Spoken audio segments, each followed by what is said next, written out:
అందరికీ నమస్కారం.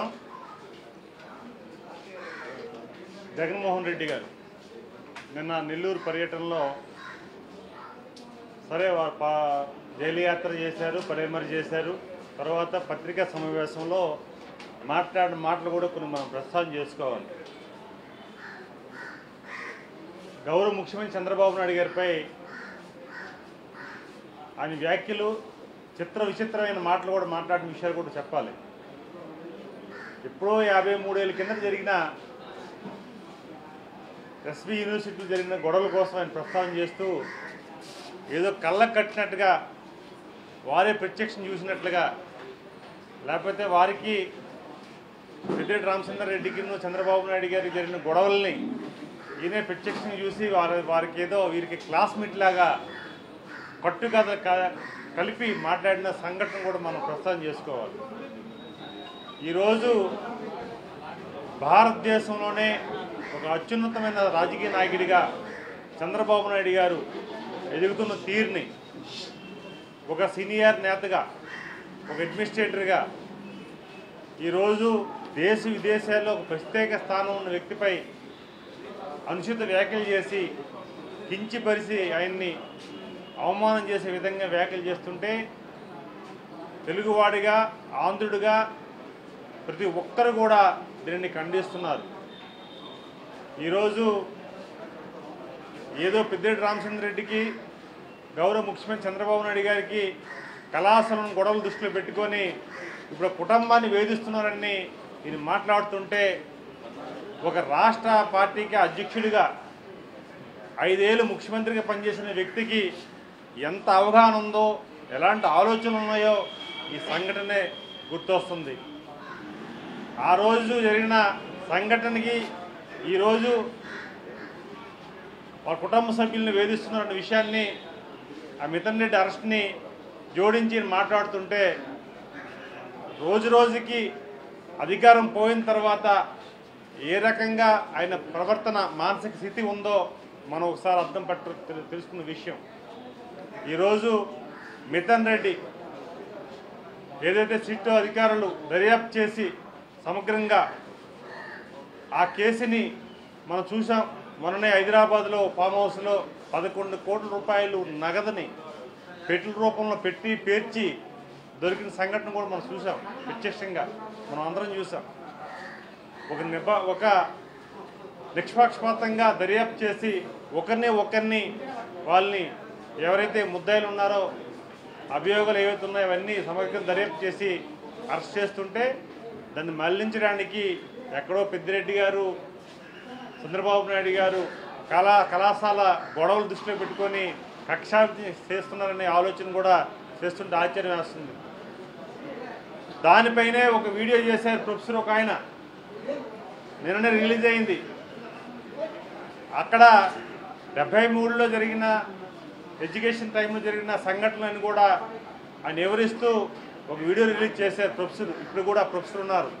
ఎప్పుడు రాజకీయాలను మాట్లాడు, విద్యార్థులకి సమాజంలో కానీ విద్య పట్ల కానీ గౌరవం ఉండాలని కొన్ని వేల వీడియో రిలీజ్ చేశారు ప్రొఫెసర్. ఆయన నిన్నే ఒక రిలీజ్ చేశారు. ఏదైతే పెద్దిరెడ్డి రామచంద్రారెడ్డి గారు చదువుతున్న కళాశాలలో ఏ క్లాస్ రూమ్ ఉందో, చంద్రబాబు నాయుడు గారు ఏ క్లాస్ చదువుకున్నారో అవన్నీ కూడా చెప్తూ ఆయనకి ఈయనకి ఎక్కడ కూడా ఆ యూనియన్ గొడవలు కానీ, విద్యార్థి నాయకత్వంలో గొడవలు కానీ ఎక్కడ లేవని స్పష్టంగా చెప్పడం జరిగింది. ఆ వీడియోస్ కూడా మీకు షేర్ చేస్తాను. అలాగే జగన్మోహన్ రెడ్డి గారు ఇలాంటి విషయాల్లో, ఎందుకంటే చూసి వారలేక ఈరోజు దేశంలోనే, భారతదేశంలోనే ఈ 1 ఇయర్లోనే మంచి స్థానాన్ని సంపాదించుకొని విదేశాల్లో కూడా మంచి పరప సంపాదించుకున్న ముఖ్యమంత్రికి వచ్చిన గౌరవం చూసి ఓరవలేక ఇలాంటి ఆరోపణలు చేసిన సంఘటనలు కూడా చూస్తున్నాం. అలాగే సాక్షాత్తు నిన్ననే కొంత కేంద్ర మంత్రులు మేము బాలకృష్ణ గారితో కలిసినప్పుడు కొంతమంది కేంద్ర మంత్రులు కూడా చెప్పారు. అలాగే గతంలో కూడా మేము మంత్రులుగా, ఎంపీ బృందాలుగా కలిసినప్పుడు రాష్ట్రానికి సంబంధించిన ఫైల్స్ కోసం మేము కేంద్ర మంత్రులు కలిసినప్పుడు కూడా చెప్తున్నారు. సాక్షాత్ పార్లమెంట్లో కూడా మొన్న మాట్లాడారు వ్యవసాయ శాఖ మంత్రి. జగన్మోహన్ రెడ్డి గారి నిర్వాహకం వల్ల రాష్ట్ర ప్రజానికి నష్టపోయింది, 5 ఏళ్ళు ఏమి పని చేయలేదు, కేవలం చంద్రబాబు నాయుడు గారిపై ఉన్న వ్యక్తిగత కక్షతోటే ఆయనకు మంచి పేరు వస్తుందని వాళ్ళు తలపెట్టిన ముందు ప్రాజెక్టులను కూడా ఆపడానికి, అటు అమరావతి కానీ లేకపోతే ఇతర ప్రాజెక్టులు కానీ ఆపడానికి వారు ఆపారు. మానవత్వం కూడా లేదని చెప్పేసి వాళ్ళ మంత్రులు చెప్పారు. ప్రత్యక్షంగా చెప్పారు, పరోక్షంగా చెప్తున్నారు. పార్లమెంట్ సాక్షికి కూడా మాట్లాడారు రైతు సంబంధించిన నిధుల కేటాయింపుల విషయంలో కానీ. అలాగే నేను కేంద్ర మంత్రులు కలిసినప్పుడు కూడా ఇద్దరు మాట్లాడి చెప్పారు. కేవలం అడ్మినిస్ట్రేషను మంచి పేరు వస్తుందనే ఆలోచనతో దుర్మార్గమైన పనులు చేసి కొన్ని పనులు ఆపేశారండి. అలాగే నేను స్పీకర్ గారి దగ్గరికి వెళ్ళేటప్పుడు కూడా స్పీకర్ గారు కూడా గౌరవ ముఖ్యమంత్రి గారిని బెస్ట్ అడ్మినిస్ట్రేటరు అని ఆయన చెప్పినప్పుడు మాకు చాలా ఆనందం కలిగింది. అలాగే చాలా సందర్భాల్లో కూడా చెప్పాలి. అలాగే ఈరోజు పోలీస్ యంత్రాంగం పైన కావాలనే జగన్మోహన్ రెడ్డి పోలీస్ యంత్రాంగం పైన ఆరోపణలు చేస్తున్నారు. ఈరోజు డీజీపీ నుంచి జిల్లా అడ్మినిస్ట్రేషను అద్భుతంగా రాష్ట్రం మొత్తం నలుమూలలా పనిచేస్తుంది. ఎవరు తప్పు చేసినా గతంలో కూడా మనం చూసాం. తెలుగుదేశం పార్టీ కార్యకర్త కిరణైన ఒక సోషల్ మీడియాలో యాక్టివ్గా పనిచేసిన వ్యక్తిని కూడా క్షణాల్లో అరెస్ట్ చేసిన సందర్భాలు, అలాగే వెంటనే పార్టీని సస్పెండ్ చేసిన సందర్భాలు మనం చూసాం. అలాగే అంత అద్భుతంగా పనిచేసిన అడ్మినిస్ట్రేషన్ ముఖ్యమంత్రి గారు నిరంతరం పర్యవేక్షణలో శాంతి భద్రతలు విఘాతం కలిగించకుండా చాలా అద్భుతంగా పనిచేస్తున్న పోలీస్ ఆఫీసర్ పైన వాళ్ళని మానసిక ధైర్యాన్ని దెబ్బతీసే విధంగా వీళ్ళు మాట్లాడుతున్న తీరు చూస్తున్నాం. వాళ్ళు కలెక్షన్ చేసి ప్రభుత్వానికి ఏదో వాటాలు ఇస్తున్నారని ఆయనకు అలవాటు. ఎందుకంటే కొంతమంది అధికారుల్లో ఆయన టైంలో అలాగే చేసి ఈరోజు జైలు పాలు చేసిన సంఘటనలు మనం చూసాం. చంద్రబాబు నాయుడు నాయకత్వంలో ఏ రోజు కూడా, ఈరోజు కొత్త ఏం కాదు ముఖ్యమంత్రికి పనిచేసే విధానం. గత 3 సార్లు కూడా పనిచేస్తే 4వసారి ముఖ్యమంత్రి, ఉమ్మడి రాష్ట్రానికే అద్భుతంగా పరిపాలన చేసిన వ్యక్తి. అలాంటి వ్యక్తికి ఇలాగ ఆత్మధైర్యాన్ని దెబ్బతీసే విధంగా పోలీస్ యంత్రాంగాన్ని ఇట్లా మాట్లాడడం సిగ్గుచేటు. వాస్తవంగా రేపు కూడా ఆయన, ఎందుకంటే ఆయనకి జైలుకి వెళ్ళడం కొత్త కాదు, జైలు నుంచి రావడం కూడా కొత్త కాదు. ఆయనకు ఎప్పుడు ఈ అలవాటు ఉంది.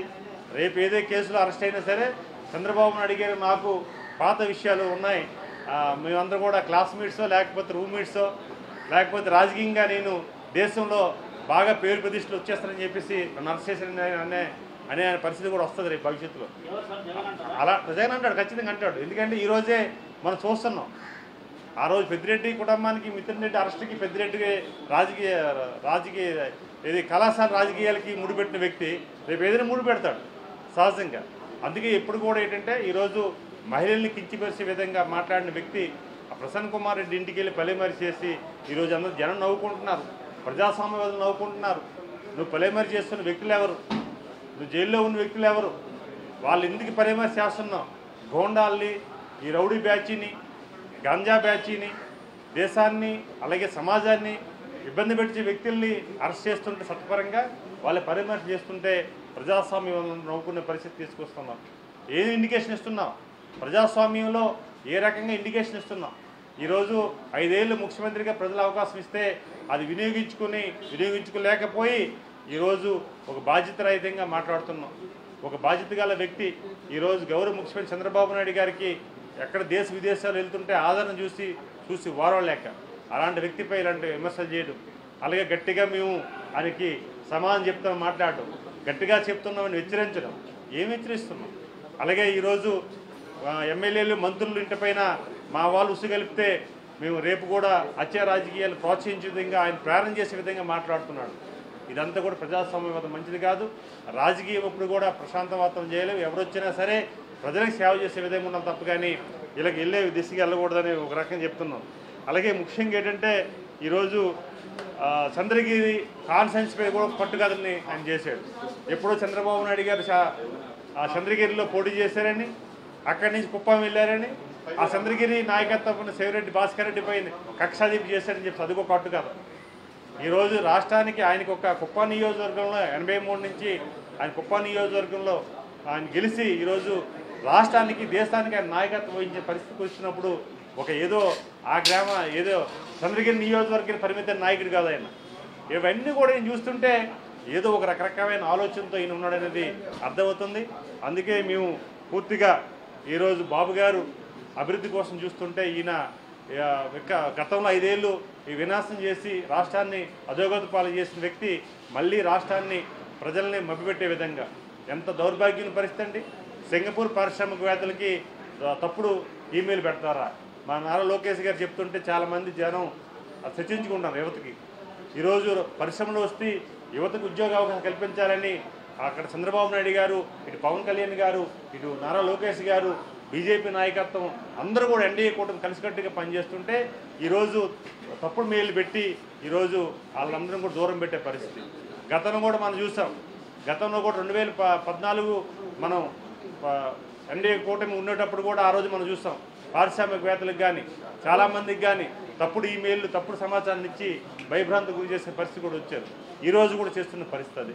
అందుకే ఈరోజు మేము స్పష్టంగా చెప్తున్నాం, ప్రజలు ఇచ్చిన అవకాశాన్ని సద్వినియోగం చేసుకొని ప్రజల కోసం ఏది చేయాలో కేంద్రంలో వచ్చినప్పుడు కానీ విదేశాలకు వెళ్ళేటప్పుడు కానీ ముఖ్యమంత్రి చేస్తున్న ప్రయత్నానికి ఆటంకం పరిచి మీరు మీ పార్టీని మీరు పటిష్టం చేసుకోవడం మాకు అభ్యంతరం లేదు.